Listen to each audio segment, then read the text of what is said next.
Hello students, in this video let us discuss about the industrial policy of India. Industrial policy of a nation guides the process of industrial development. The principles and activities which are pursued and performed to help industrialize a country. Industrial policy includes rules, regulations, principles and procedures to regulate the industrial undertaking of a country in the desired direction in order to achieve broader objectives like industrial development, economic development, balanced regional development, increase in employment, etc. Industrial policy aims at promoting the industrial growth and overall economic development of the country. The economic planners adopted a planned industrial development guided by a properly drafted policy document known as the industrial policy. Industrial policy is an instrument which helps the state to participate in the growth process.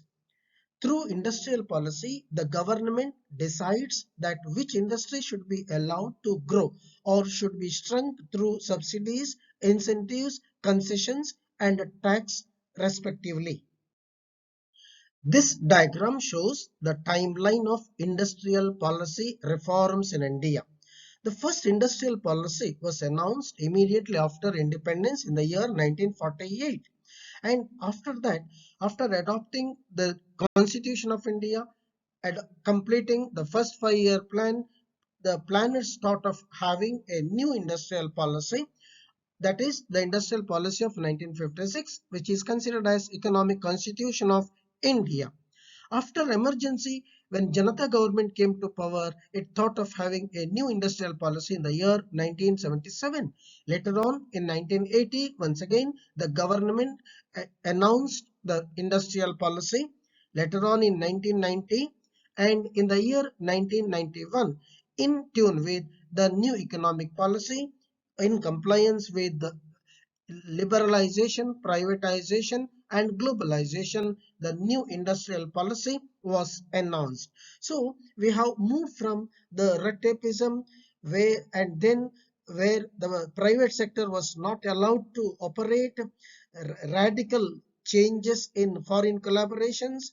Then once again importance was given to the public sector industries, and later on we moved from the public sector to private sector, from regulation to development process. The overall objectives of industrial policy in India have been periodically articulated in the industrial policy resolutions of 1948, 56, 73, 80 and 90. The new industrial policy was announced on July 24, 1921, and this new policy deregulates the industrial economy in a substantial manner. The major objectives of the new policy are to build on the gains already made, correct the distortions and weaknesses that might have crept in, maintain a sustained growth in productivity and gainful employment, and attain international competitiveness. The major objectives of industrial policy of 1991 are: one is development and utilization of indigenous capabilities in technology and manufacturing sector, dismantling of the regulatory system, running of the public sector on business lines, promoting worker participation in management and thereby enhancing their welfare and equipping them to deal with inevitability of technological change. So till 1991, the industrial policies emphasized on regulation, but 1991 onwards, emphasis is shifted from regulation to development. So the first measure, the most important measure of new industrial policy of 1991 is abolition of industrial licensing system. Under the industrial licensing policies, private sector firms have to secure licenses to start an industry. This has created long delays in the startup of industries. The industrial policy of 1991 has almost abandoned the industrial licensing system. It has reduced industrial licensing to 15 sectors. Now only 13 sectors need license for starting an industrial operation, and later on in 1991 only 6 industries were required to get prior license. The second important component of new industrial policy is deregulation of the industrial sector, or public sector's role diluted. The number of industries reserved for the public sector since 1956 was 17. This number has now been reduced to 3.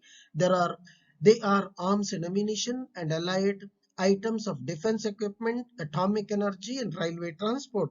Previously, the public sector has given reservation, especially in the capital goods and key industries.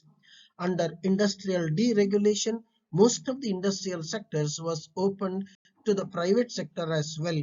Previously, most of the industrial sectors were reserved to the public sector. So, under the new industrial policy, only 3 sectors are reserved and all other sectors have been opened for private sector. Number 3, reforms related to public sector enterprises. The government identified strategic and priority areas for the public sector to concentrate. All loss-making public sector units were sold to the private sector. The government has adopted disinvestment policy for the restructuring of the public sector in the country. At the same time, autonomy has been given to public sector units, boards for efficient functioning. Abolition of a phased manufacturing program, devaluation of the currency, and increasing FDI led government to liberalize local content requirement for indigenous firms. Fourthly, abolition of MRTP Act. The new industrial policy of 1991 has abolished the Monopoly and Restricted Trade Practices Act. In 2010, the Competition Commission has emerged as the watchdog in monitoring competitive practices in the country.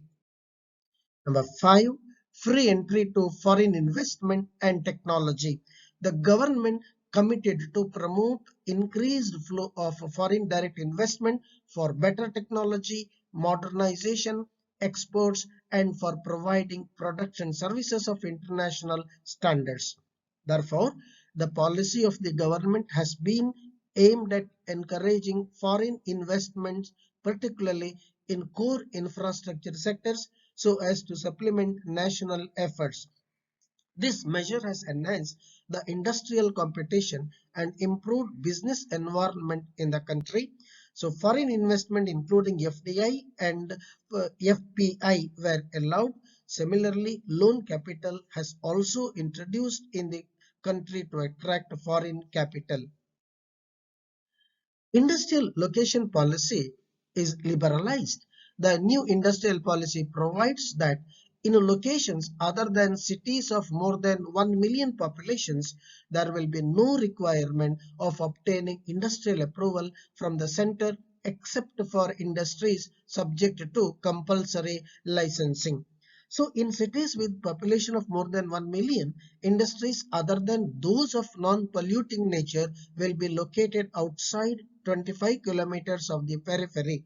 Since there is 23 cities in India with a population of more than 1 million each, the new industrial policy has dispensed with government clearance for the location of projects, except in the case of these 23 cities having more than 1 million population. Removal of mandatory convertibility clause. A large part of industrial investment in India is financed by loan from banks and financial institutions. These institutions have followed a mandatory practice of including a convertibility clause in their lending operations for new projects.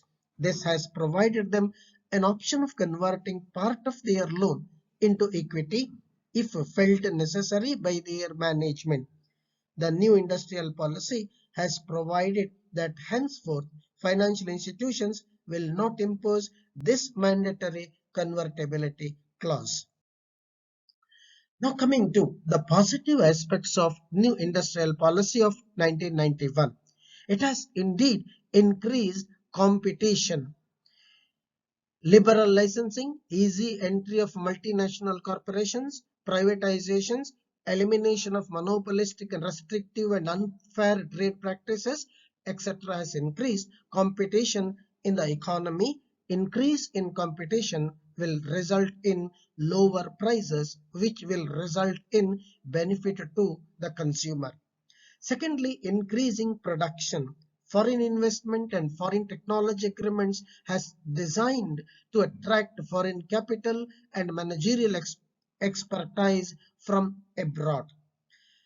Indeed, the new policy has simplified the process for import of technology into India.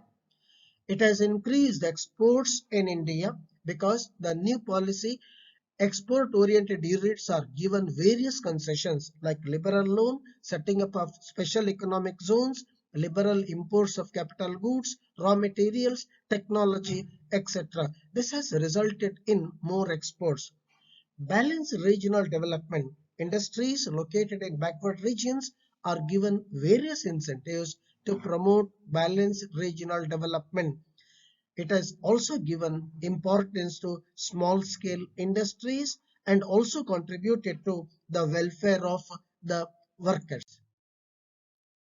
There are certain negative aspects of the new industrial policy. There is overemphasis on foreign investment. Large amounts of incentives and concessions are provided to MNCs to encourage foreign investment in India.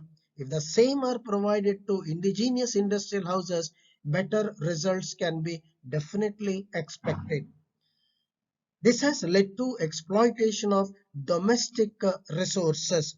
MNCs will utilize the natural resources of our country to produce the products belonging to non-priority categories. It has reduced the role of public sector industries. There is an unhealthy competition between domestic industries and foreign industries, which lead to the wastage of resources. It has also increased unemployment.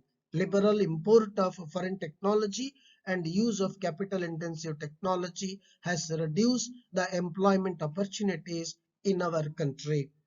Indeed, we have experienced fall in the production of industrial goods in the initial years of liberalization. However, the new industrial policy comes at the center of economic reforms that launched during the early 1990s. All the later reform measures were derived out of the new industrial policy. The policy has brought comprehensive changes in economic regulation in the country. Because of the large-scale changes, the industrial policy of 1991 or the new industrial policy represents a major change from the early policy of 1956. The new policy contained policy directions for reforms and thus liberalization, privatization, and globalization. The new policy contained the root of liberalization, privatization, and globalization, which the drive made in the country in the later period. Thank you very much.